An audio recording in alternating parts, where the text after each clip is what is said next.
ಚಿಂದಿ ಉಡಾಯಿಸೋ ಖಾರ ಬಣ್ಣ ರುಚಿಯನ್ನು ನೀಡುತ್ತದೆ. ಆಚಿ ಮೆಣಸಿನ ಪುಡಿ ಚಿಂದಿ ಉಡಾಯಿಸೋ ಖಾರ ಬಣ್ಣ ರುಚಿ. ಚೀನಾಕ್ಕೂ ಕೂಡ ಟಾಂಗ್ ಅನ್ನು ಕೊಡಲಾಗಿದೆ. ಹಾಗಿದ್ರೆ ಚೀನಾಕ್ಕೆ ಟಾಂಗ್ ಕೊಟ್ಟಿದ್ಯಾರೋ? ಮೋದಿ ತಮ್ಮ ಭಾಷಣದಲ್ಲಿ ಚೀನಾದ ಬೆಲ್ಟ್ ಆ್ಯಂಡ್ ರೋಡ್ ಉಪಕ್ರಮ ಕುರಿತು ಪರೋಕ್ಷವಾಗಿ ಟಾಂಗ್ ನೀಡಿದ್ದಾರೆ.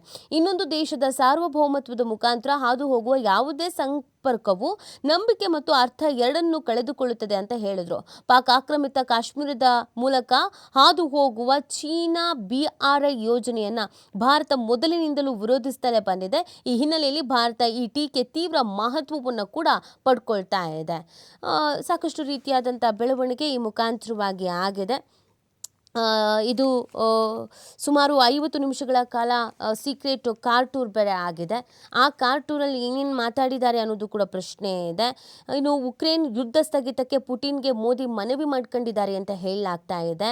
ಎಷ್ಟು ಸಾಧ್ಯವೋ ಅಷ್ಟು ಬೇಗ ರಷ್ಯಾ ಉಕ್ರೇನ್ ಯುದ್ಧವನ್ನು ನಿಲ್ಲಿಸಿ ಶಾಂತಿ ಸ್ಥಾಪನೆಯನ್ನು ಮಾಡಬೇಕು ಎಂಬುದು ಮಾನವೀಯತೆಯ ಕರೆಯಾಗಿದೆ ಅಂತ ಪ್ರಧಾನಿ ನರೇಂದ್ರ ಮೋದಿ ಅವರು ರಷ್ಯಾ ಅಧ್ಯಕ್ಷ ವ್ಲಾದಿಮಿರ್ ಪುಟಿನ್ ಅವರಲ್ಲಿ ಮನವಿ ಮಾಡಿಕೊಂಡಿದ್ದಾರೆ ಅಂತ ಹೇಳಲಾಗ್ತಾ ಇದೆ. ಸುಮಾರು 50 ನಿಮಿಷ ಸೀಕ್ರೆಟ್ ಕಾರ್ ಟೂರ್ ಮಾಡಿರೋದು. ಅದರಲ್ಲಿ ಈ ವಿಚಾರವೆಲ್ಲ ಪ್ರಸ್ತಾಪ ಆಗಿದೆ ಅಂತ ಹೇಳಲಾಗ್ತಾ ಇದೆ. ಇನ್ನು ರಷ್ಯಾದಿಂದ ತೈಲ ಖರೀದಿಯನ್ನು ವಿರೋಧಿಸಿ ಅಮೆರಿಕ ಅಧ್ಯಕ್ಷ ಡೊನಾಲ್ಡ್ ಟ್ರಂಪ್ ಭಾರತದ ಮೇಲೆ ಕಠಿಣ ತೆರಿಗೆ ಹೇರಿ ಸಂಬಂಧ ಹಳಸಿರುವ ನಡುವೆಗೆ ಚೀನಾದಲ್ಲಿ ನಡೆಯುತ್ತಿರುವ ಶಾಂಘೈ ಶೃಂಗಸಭೆಯ ವೇಳೆ ಪ್ರಧಾನಿ ಮೋದಿ ಮತ್ತು ರಷ್ಯಾ ಅಧ್ಯಕ್ಷ ಪುಟಿನ್ ದ್ವಿಪಕ್ಷೀಯ ಸಭೆ ನಡೆಸಿದ್ದಾರೆ.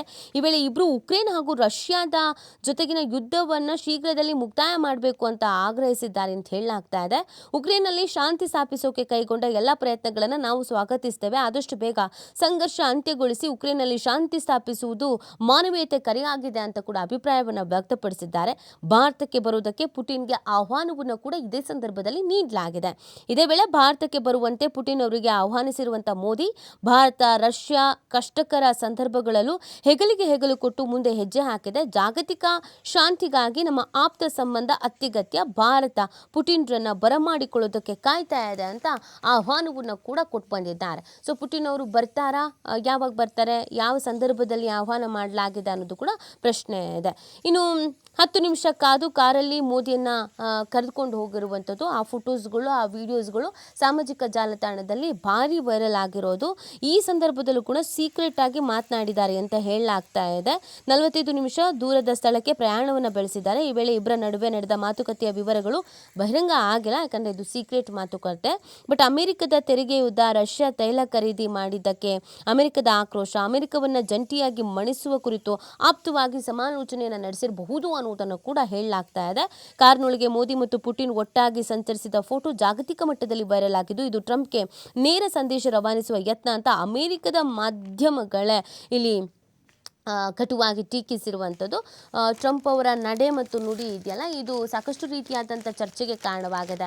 ಟ್ರಂಪ್ ಅವರ ನಡೆ ಮತ್ತು ನುಡಿ ಅಮೆರಿಕದಲ್ಲೇ ಕೆಲವರು ವಿರೋಧವನ್ನು ವ್ಯಕ್ತಪಡಿಸ್ತಾ ಇರೋದಿದೆ. ಟ್ರಂಪ್ ಅವರು ಈ ರೀತಿಯಾದಂಥ ನಿರ್ಧಾರಗಳನ್ನು ನಿಲುವುಗಳನ್ನು ತೆಗೆದುಕೊಳ್ತಾ ಇರೋದು ನಿಜವಾಗ್ಲೂ ಸೂಕ್ತವಲ್ಲ, ಈ ರೀತಿಯಾದಂಥ ರಾಜಕೀಯ ಮಾಡೋದು ಸೂಕ್ತವಲ್ಲ ಅಂತ ಈವನ್ ಕೋರ್ಟ್ ಕೂಡ ಅಭಿಪ್ರಾಯಪಟ್ಟಿರೋದು. ಈ ಥರ ತೆರಿಗೆ ಹೇರೋದಾಗಿರ್ಬೋದು, ಸುಂಕ ನೀತಿಯನ್ನು ಮಾಡೋದಾಗಿರ್ಬೋದು, ಇದು ಅಮೆರಿಕದ ಅಧ್ಯಕ್ಷರಿಗೆ ಹಕ್ಕೇ ಇರೋದಿಲ್ಲ.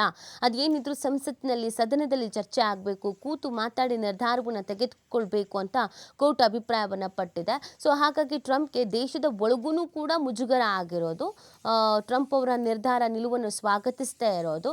ಟ್ರಂಪ್ ಅದಕ್ಕೇ ಹೇಳಿರೋದು, ನಾನು ತೆಗೆದುಕೊಂಡಂಥ ನಿರ್ಧಾರ ಸರಿ ಇದೆ, ಅಕಸ್ಮಾತ್ ಇದೇನಾದರೂ ಕ್ಯಾನ್ಸಲ್ ಆಯಿತು ಅಂತಂದರೆ ಅಮೆರಿಕ ವಿನಾಶದತ್ತ ಸಾಗಬೇಕಾಗತ್ತೆ ಅಂತ ಕೂಡ ಹೇಳಿದ್ದಾರೆ. ಬಟ್ ಇದಕ್ಕೆ ಕೋರ್ಟ್ ಒಪ್ಕೊಂಡಿಲ್ಲ.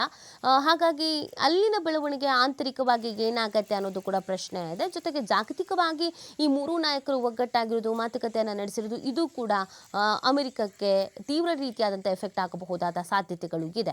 ಇದೆಲ್ಲ ಆದ ನಂತರ ಅಮೆರಿಕದ ನಡೆ ಏನು ಅನ್ನೋದು ಮುಖ್ಯ ಆಗುತ್ತೆ. ಯಾವುದೇ ಥರದ ನಿರ್ಧಾರವನ್ನು ಕೈಗೊಳ್ಳಬಹುದು ಅಥವಾ ಬೇರೆ ಯಾವುದಾದ್ರೂ ರಾಷ್ಟ್ರಗಳ ಜೊತೆಗೆ ಒಗ್ಗಟ್ಟಾಗ್ಬೋದು, ಸಂಘರ್ಷ ಇಲ್ಲಿ ಹೆಚ್ಚಾಗ್ಬೋದು, ಗೊತ್ತಿಲ್ಲ, ನೋಡಬೇಕಾಗತ್ತೆ ಅಮೆರಿಕದ ನಡೆ, ಟ್ರಂಪ್ನ ನಡೆ